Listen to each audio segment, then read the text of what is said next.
Okay, hello everyone. Uh, so I hope all of you are doing well. I know many of you have gone back home. And I also hope your online studies are going smoothly.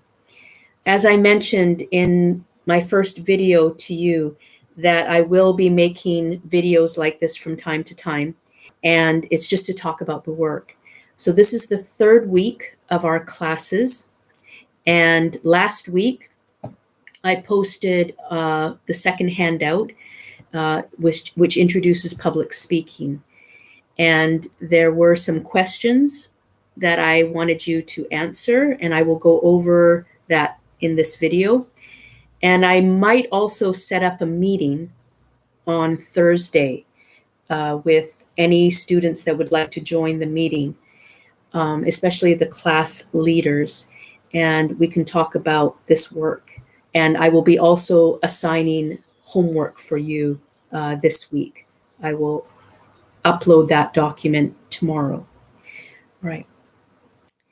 And this video is just to go over last week's handout as well as to talk about the homework.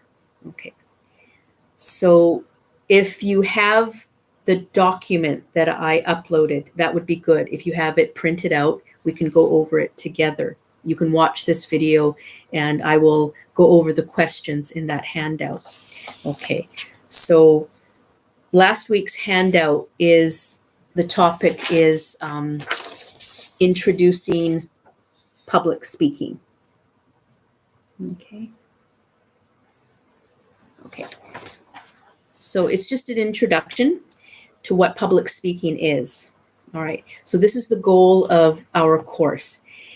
The challenge, though, is that we are not going to be doing public speaking in the classroom. So you will not be doing it in front of your friends and your teacher. It will be done all by video. So technically, it's not really public speaking what you will be doing for the tests, but that's okay. And I'll talk about that more later. Okay, so let's talk about the handout first. So I have 3 questions at the beginning of the handout. What are the similarities between a speech and a presentation? What are the differences? In what situations do you give a speech? In what situations do you give a presentation? Okay, so as I mentioned, I think before in the first video, public speaking is there. I'm not sure if I did. There are 2 main types of public speaking. Okay, giving a speech and giving a presentation. Okay, for the midterm speaking test, I will have you make a video of you giving a speech. Don't worry about, the formality of it. It will just be you talking on a chosen topic. All right. And then for the final speaking test, you'll be giving some kind of presentation. Okay. So first of all, what are the similarities between a speech and a presentation? Okay. So I wanted you to think about these questions before I give my answers to get you thinking about the topic. All right. So basically, similarities between a speech and a presentation, they're very similar. Okay. The language used when you speak is more formal. So for example, academic type language. So when you give a speech or a presentation, you might say, "Good morning, everyone. Today I'm going to talk about," etc. So it's more formal. When you talk to your friends, your family, or anybody, it's more informal, friendly, right? So not so, formal. And also a speech or a presentation is an organized, prepared talk on a specific topic. All right, it's a topic that you choose or that you have a list to choose from, maybe, like for our speaking tests. So you organize it, like maybe introduction, body, and then a conclusion. Okay. So again, I'm thinking about how you would compare this to conversational English. All right. So formal, organized, prepared talk. And of course, you're speaking in front of a live audience. Okay. You can do that online, but it's a little more complicated with audio issues and things like that. So that's why I'm going to have you make a video.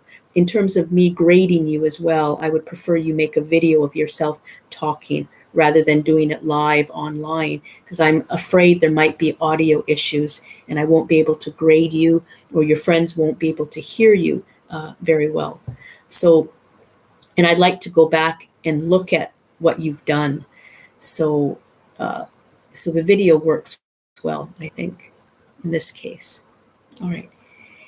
And another similarity between a speech and a presentation is that the setting of where you do it, you might do it at school, you might do it in a company. All right. But speeches are more common, I think. You can do them in a lot more different situations. Okay. Now, I don't know if you had any other similarities between a speech and a presentation that I didn't talk about. Okay, but that's okay. All right. So these are just what my answers. Okay. Your answers can be correct also. I don't know what you wrote. Okay. Now, the differences between a speech and a presentation, there are some differences. Usually in a presentation, you use visual aids like PowerPoint, right? You use some kind of software to present your work. Okay. A speech, normally you just deliver it, right? So without any visual aids.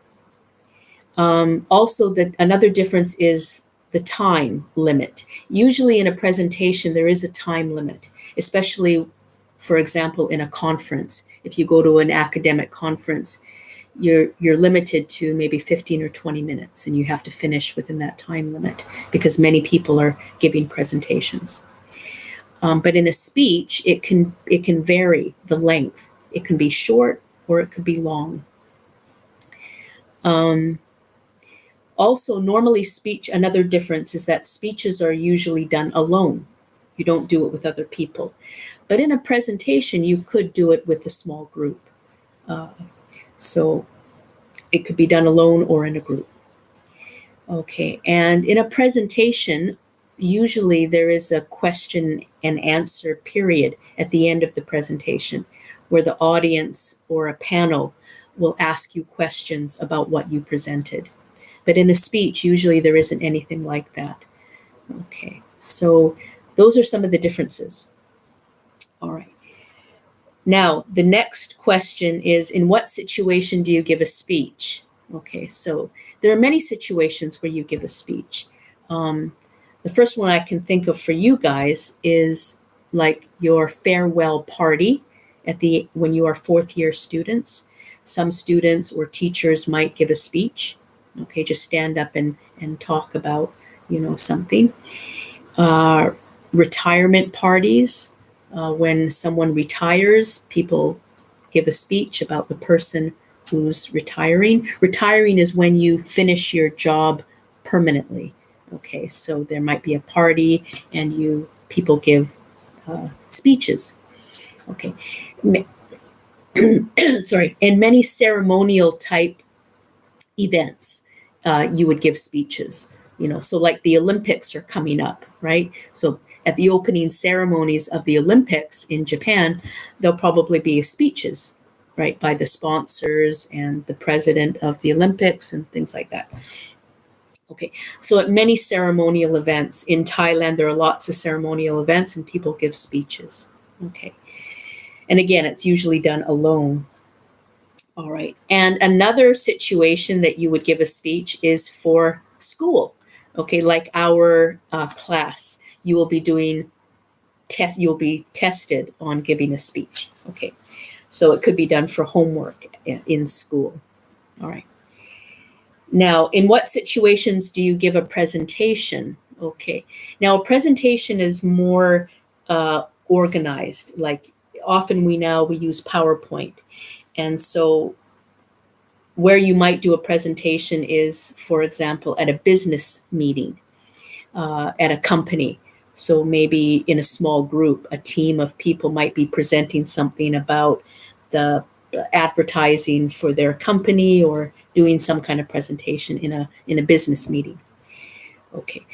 At promotional events, when people would like to advertise or promote a new product, okay, they might do a big presentation to promote their products. And academic conferences, okay. If you go on to study for a higher degree, like a master's degree or a doctoral degree, or if you become a teacher at like Ratchapat or university, you might attend conferences. And in that case, you might present your work, your research. Okay. And another situation would be, again, at university when you're presenting your work, like our class. Okay. Many students have to do a group presentation for projects and things like that, and they have to present their work. Okay. Like I think you have a senior project that you do in your 4th year, and you, in a small group, you have to give a presentation. Okay. So those are the answers to the questions to introduce you to public speaking from the handout last week. All right. And also in the handout, I give, it's on the first page here, okay, is Ajahn Brenda's important points to remember in public speaking. So I've been teaching public speaking for a long time, and I've kind of compiled the things that I think are important when you speak. Now, as a teacher, I do public speaking every time I teach. So if you're going to be a teacher, that would be another situation when you would do public speaking, is our teachers, because they speak to their students. So these are the points that I think are important anytime you do public speaking. Number one is to have a strong, clear voice. So depending on the size of the room, if you're speaking in an auditorium, a very big room, of course, you will have a microphone, right? You need that. But if you're in a smaller room, like a regular classroom, for example, it's good. I don't like to use a microphone because then your voice kind of carries so much. And I like to, speak more naturally in a smaller room. So if you have a quiet voice, when you practice public speaking, you can have a friend. You can go to a room, maybe any room, regular sized room, and have your friend sit at the back of the room. And then you stand at the front, and then you talk without a microphone. If your friend can hear you, then your voice is projecting, I think, enough. Okay. So what I've heard is that public speakers should speak to the back of the room. That way, your voice is projecting. Okay. If you have a very quiet voice, you'll need to either practice more to get the level of your voice up, or just use a microphone. Okay. So it's not serious. Okay. But yes, have a strong, clear voice. And practice. The more you practice whatever you're going to say, the more confident you will be. Okay. Number 2 in the handout is eye contact. Okay. Now, I think eye contact is very important, because when you are looking at your audience, they are more engaged with what you're doing. So what I have found at school, when students are giving speeches or presentations, sometimes they have their speech or whatever they're saying written down word for word, and they read what they're going to say. So they just read it out, and there's no eye contact with the audience. So the audience, what I can see, are not really paying attention to what you're saying, because you're just reading. Your eyes are down, and you're not looking at the audience. Okay. So that's why practice is very important. Yeah. And I'll talk about that in the 4th point. But don't read your talk. The audience would like to see you and look at you, would like to see your face. So eye contact is very important. Another thing that I found with students too is that they sometimes look at just one person in the audience, and sometimes it's me, and they're only looking at me and not anybody else. It might be because they're nervous, okay, a little bit nervous. So they tend to just look at one person. It might be a friend in the audience or the teacher, or because they think they should be talking just to the teacher. But this is public speaking. You're talking to an audience. So my advice is to look around at people. Look to the left, look to the right, look at the center, look around. And that way everybody feels like they are a part of what you are talking about. Okay. So that's a part of engagement, audience engagement, connecting to your audience when you talk. Okay. So eye contact, yes, is very important. Point number 3, body language. Okay. Yeah, sometimes it depends on if you're giving a speech or a presentation. When you give a speech, you're normally oftentimes standing in front of a podium or a lectern. So, yeah, people are only really looking at your face. But if you don't have a podium and especially when you're giving a presentation, you might want to move around, especially if you're on a big stage. You can move from one part of the stage to the other and use gestures. When I often use a lot of gestures, as you can see, I wave my hands around. I should not do that when I'm making a video, so I apologize for that. But yeah, gestures help in, just like the emotion of what you're saying and trying to say. So if you're just standing like a soldier, and your audience may not be as engaged. But if you're moving, right, and looking around at people, your audience may be more engaged. So movement is important. Yeah.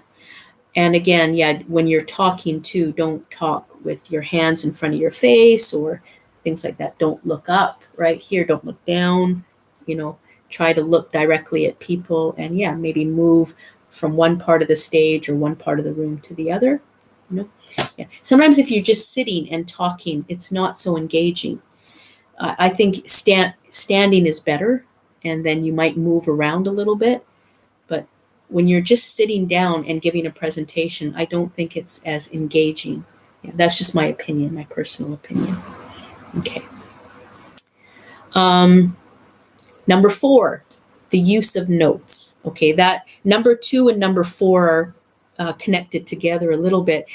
Yeah, again, this might be a cultural difference between Thai culture and English culture. In English culture, a lot of people use notes when they're giving a speech or a presentation, like PowerPoint. PowerPoint is notes to guide your presentation. And also, when you give a speech, many people will write down notes and use that when they're speaking.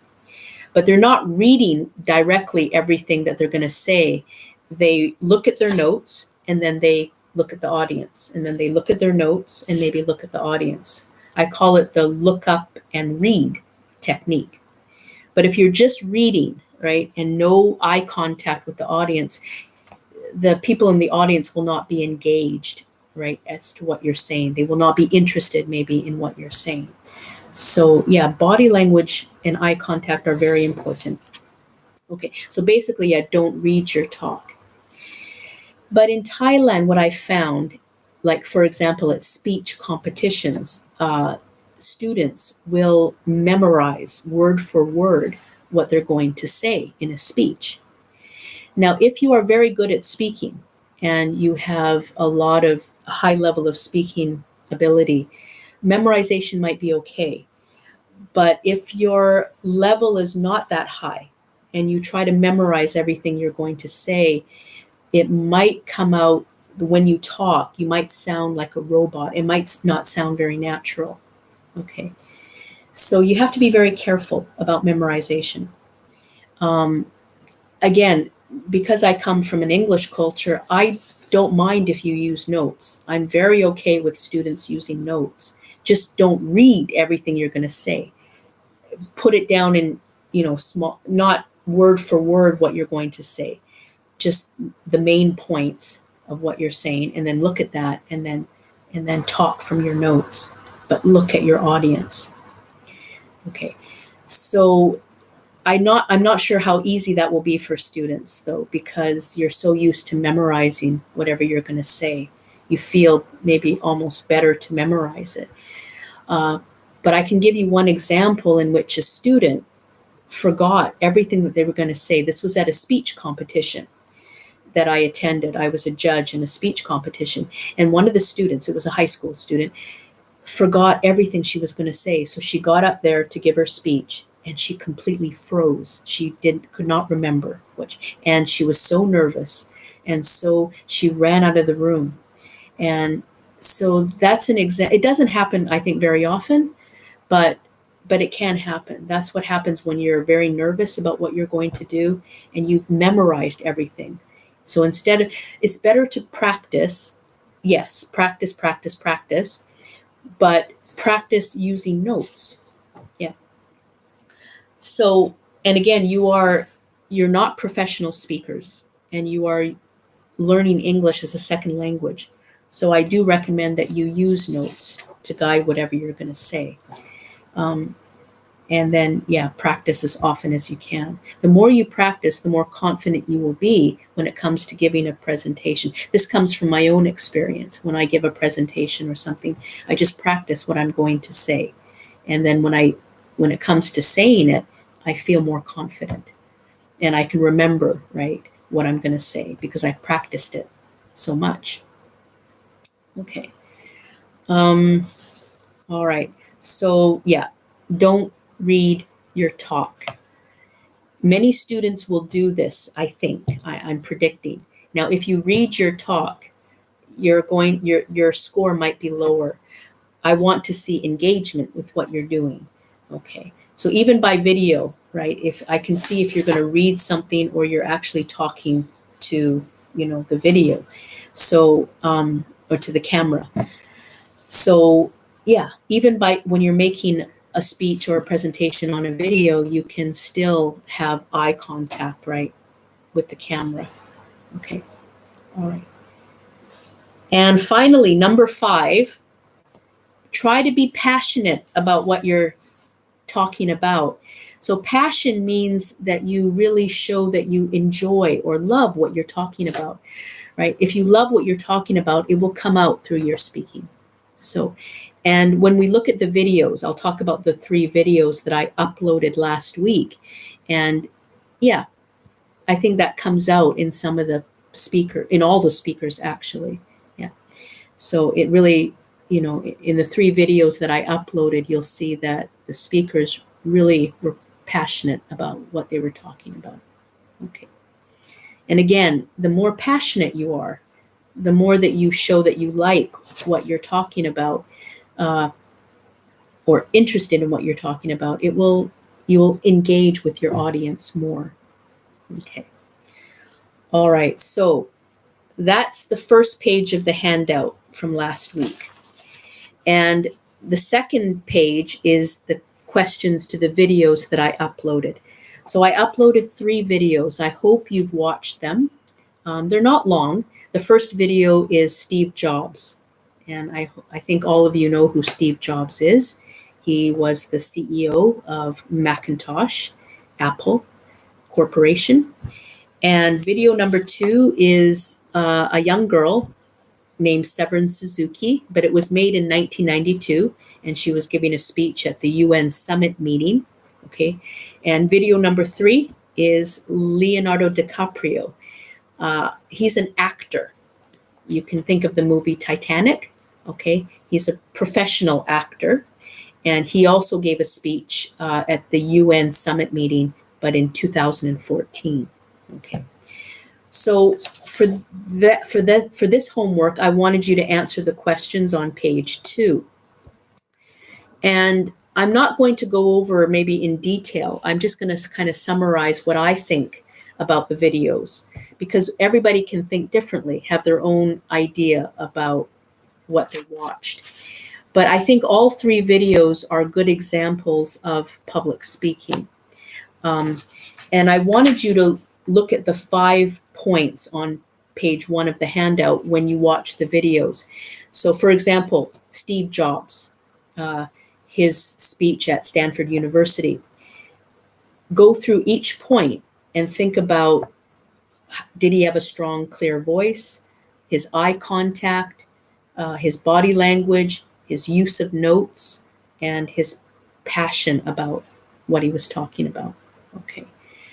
I think he was good in all areas. He was strong in all areas. His speech was longer than the other two speeches, but he did use a lot of notes in his. He used his notes, so he looked at his notes and looked up at the audience. But he had a long speech.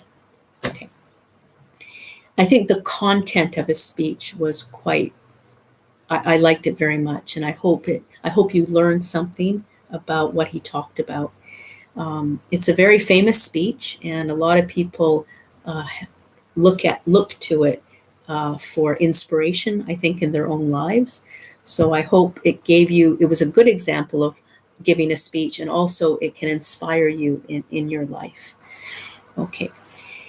And video number 2, Severin Suzuki, she was only 12 years old in that video. And for me, and maybe for you, she had a lot of passion and emotion in what she was saying. She was almost even angry, I think, not angry, but emotional, because she's very passionate about her topic, which is global warming, right? The world is getting warmer and it's affecting our environment. So she's talking about all the negative things that is happening in the environment. And a lot of that is due to people, that what we do in our daily lives is affecting the environment, and it's causing a lot of negative things to happen. Okay, that's the global warming crisis. Okay, so yeah, she is very passionate about her topic. Her father is in Canada. She's from Canada.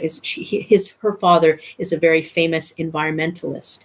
So that's where she gets her passion from, I think, is her father. His name is David Suzuki. Okay. And so she's grown up now, and she is also an environmentalist and an activist, like her father. So, so obviously her passion for this as a child carried with her when she became an adult. Okay, so for Severin Suzuki, I thought she did a really good job. If you look at the 5 points, okay, she had a strong, clear voice. She spoke very clearly, and her words, I think, were easy to understand. She had good eye contact with the audience. She looked around at a lot of people, even looked back at people. Uh, Her use of notes, she did use notes, but she was looking at her audience most of the time. And she was, yes, number 5, she was very passionate, I think, about what she was talking about.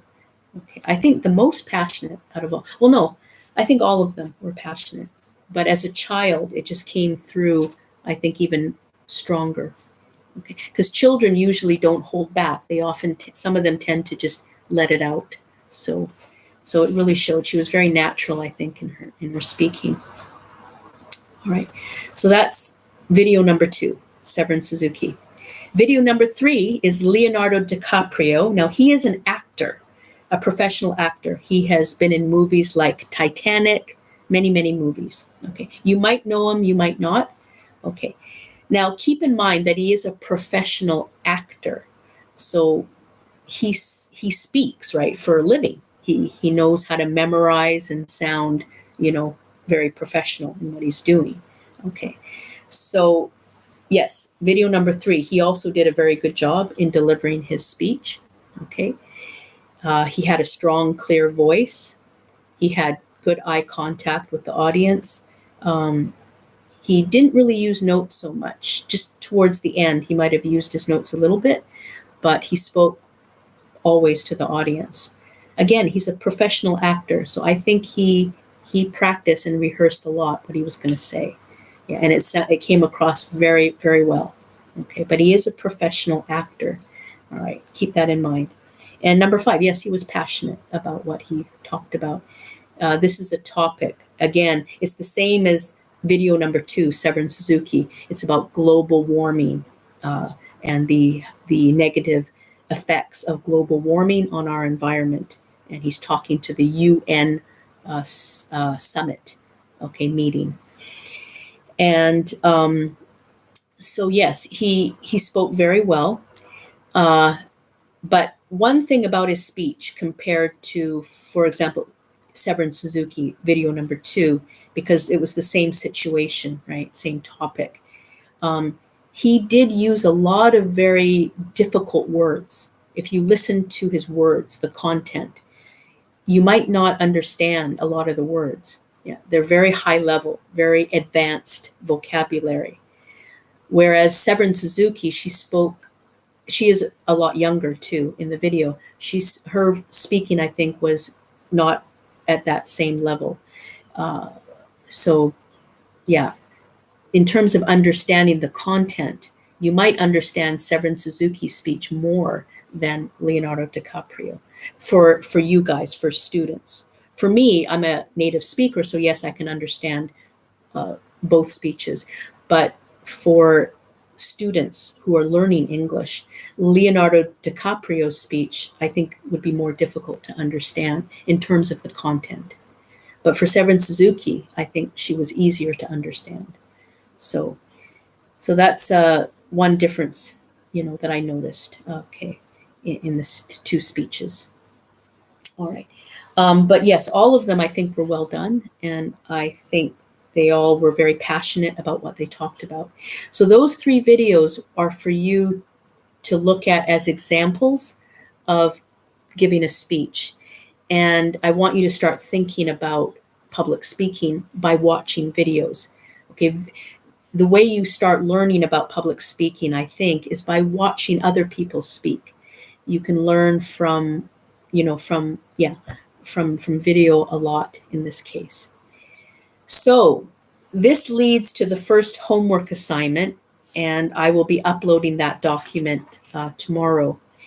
And you'll do it in small groups, and you're going to find a video, just like I did, right? And upload it to our Facebook group.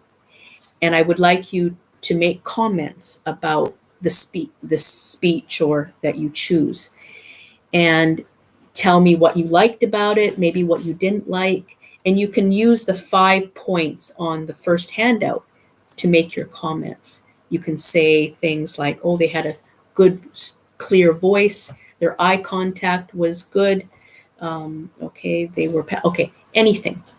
Okay, it can be all positive things that you talk about, and there can be some negative things too if you thought, there was something that was not so strong in their speaking.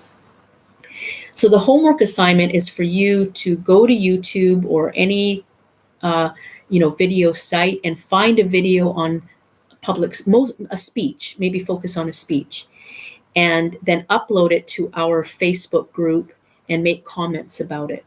Okay, and you're going to do this in small groups. Okay, maybe 4 or 5 or 6 students in a group.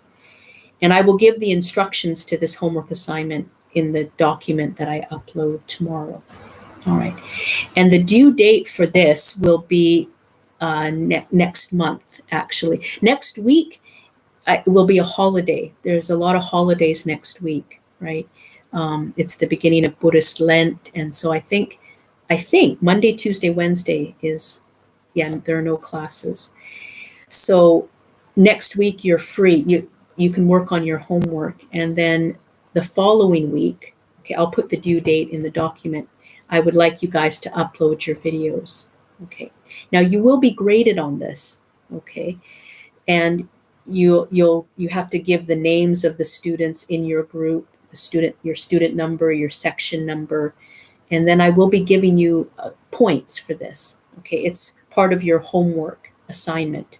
Okay, if you look at the syllabus, right, there is some homework. 20% of your grade will be, and this will be the homework, just the one homework, I think, and then the midterm and speaking tests. All right. So if you have any questions about this, I am going to organize a meeting through Facebook on Thursday. And that meeting will be for anybody to join. So I'm not going to do 4 different meetings for the 4 different classes. It'll be on Thursday. I think a lot of you are free on Thursday afternoon, but I'll make it at 12 o'clock at noon, because you shouldn't be doing any online classes, I think, at noon. And if you're eating lunch, okay, you can eat lunch during the meeting, it's okay. But it seems like Thursday at 12 o'clock or 1 o'clock, around 1, okay, is a good time for everybody, okay, in our class. If you cannot join the meeting, that's okay. That's why I made this video. Okay, you can watch this video again and again to find out what we're doing and to go over the work that I've been uploading. But the reason for the meeting is for anybody to ask questions. Now, if you're shy to ask a question in a live meeting, you can ask the leader of your group. Okay, you can tell the question to the leader of your group, and the leader of the group can ask me questions. Okay, just like last semester. Okay, and then another reason for the meeting is just for me to, see you guys, if you are, to see how you're doing and just to check in with you live. Okay, but it's not a lecture at all. I'm not going to be giving a lecture in the meeting. I just am going to go online for you to, again, I'll talk about the work again, and also for you to ask questions. Okay, especially about the homework assignment. Okay. All right. So I think that's it for today, everybody. If you have any questions, just let me know. And please watch the videos, all right, because that will give you a lot of the information that you need to know. And you can also practice your listening as you listen to me and any videos that I upload. All right. All right, so I hope everybody is doing well wherever you are. I know the situation is still very serious in Thailand. So, and I hope that you have access to internet so you can find videos and things like that. But again, work in a group and you can help each other. So maybe some members can find the videos and other members can, do the comments about the videos. It's up to you how you share the work. But if there's any problems with this, just let me know. But I will be giving you points for this work. So yes, please do it. And because, I think most of you do have some access to internet. Internet is a good way to practice your English. So using internet every day in English, all right, listening to videos and things like that, I hope will help improve your listening skills. Okay. All right, everybody. This is not ideal situation. I know this kind of class is better in class, but we can't do that. Okay, so let's just make the best of a very challenging situation. And again, if you need any help or you have any questions, yeah, contact me. Okay, all right. Okay, I think that's it for today, everybody. Take care and good luck with all your studies. And I will set up the meeting on Thursday. All right, I'll put it to our Facebook group. All right, that's all for now. All right, take care. Bye bye.